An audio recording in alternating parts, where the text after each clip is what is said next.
teid, aga jääb ka meist endast kord maha. Hõõguvaid lõkkeid ja sädemeid ja üks väikene vingerdav rada.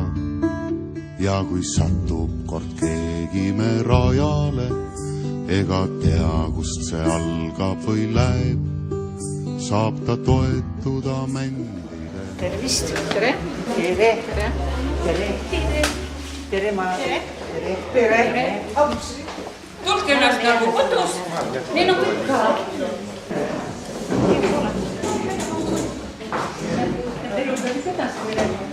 Meil on siis teistkordselt au on meil siia kutsutud siis peale külarahva, meie sõprade, on siis Koigi vallavalitsus, kodukandi juhatus tulnud meid siia toetama. No mul on siin väga tuttav olla, kuigi mitte selles majas. Aga no sellist ei oodanud ma küll näha. Mul on väga hea meel uuesti siin olla ja ma olen tõesti, ma olen täielikult sõna, kui ma näen seda maja vahvama. Tähendab, kui me 2006. aastal alustasime, see oli siis 16. juuni, siis see allikaäärne nägi välja selline.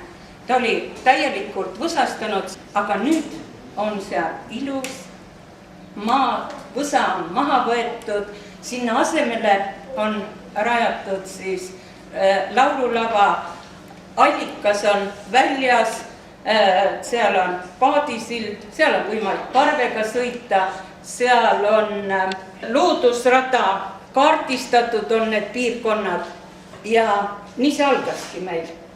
Ja esimest korda saime kokku seal platvormil just sellepärast, et sellel asjal on ikkagi vaja järjepidevust. Inimesed väga hästi tulid kaasa, nii et kokku tuleb meil 6 nädala pärast toimus ja me mõtlesime, et me peame minema selle asjaga edasi. Moodustasime mittetulundusühingu ja talvel kirjutasime projekti. Meil on hea meel, et me midagi endast saame maha jätta. Et kui päris aus olla, siis nii nagu on 2 etappi on sellest maja ehitusest läbi. Me ise hingest loodame, et novembris kuskil lõpupoole, et me oleme siin juba hoopis teises majas jällegi.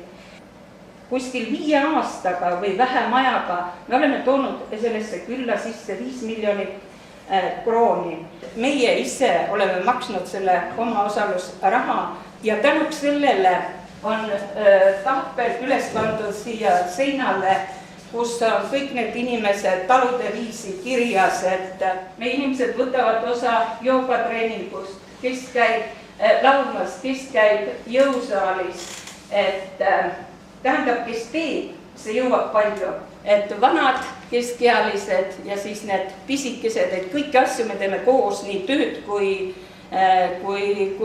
pidu, et selline on see meie küla.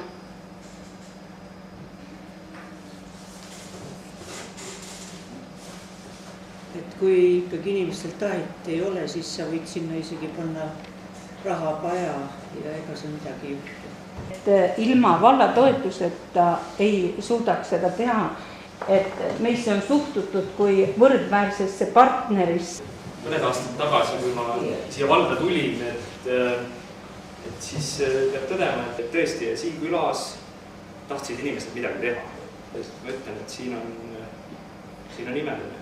On see uhke tunne, et meil on selline küla olemas ja sellised inimesed olemas. Et ühest väga väiksest kohast siin Eestimaal võib saada midagi väga suurt. Motiveerib ka teisi külasid samamoodi erinevalt sarvist maarama ja ega keegi teine ei saagi tulla elu paremaks tegema. Meie siin kohal saame seda teha. Aga suur tänu õnnele ja tema inimestele. See on väga erilised peod siin, mis jäävad väga meelde. Vanemad suhtuvad noortesse lugupidavad, noored suhtuvad vanematesse, kuulevad neid. Siin on põhimõtteliselt väga toredad inimesed. Ma ei ole kuskil nii hästi ennast. Heasse külla me sattusime, et toimub kogu aeg midagi, kõik tulevad kohale, see oli üllatav. Nüüd on nagu selline tavaline, et kõik tulevadki kohale ja kõik teevadki koos. et meil ei ole küla peal kunagi olnud selliseid, et peaksid ust lukku panema. Tõsi, nüüd on autod, nüüd me lukustame uksi kõik, eks ole. Et need inimesed on ise elanud ennast tegelikult siin rõõmsaks õnnelikult. Niisugune tunne, et sind on oodatud. Ja need inimesed julgevad mõelda ja unistada suurelt ja teevad kõik selleks oma unistused teoks teha. Selle küla puhul lihtsalt ei oskad mitte midagi muud öelda. Selle kohtusega kaasas üks väga ilus traditsioon, piltide piitmine külasele puu, aga kodukandis Konsoniks on Turga talu puukool, kes siis on need ilusad puud välja valinud.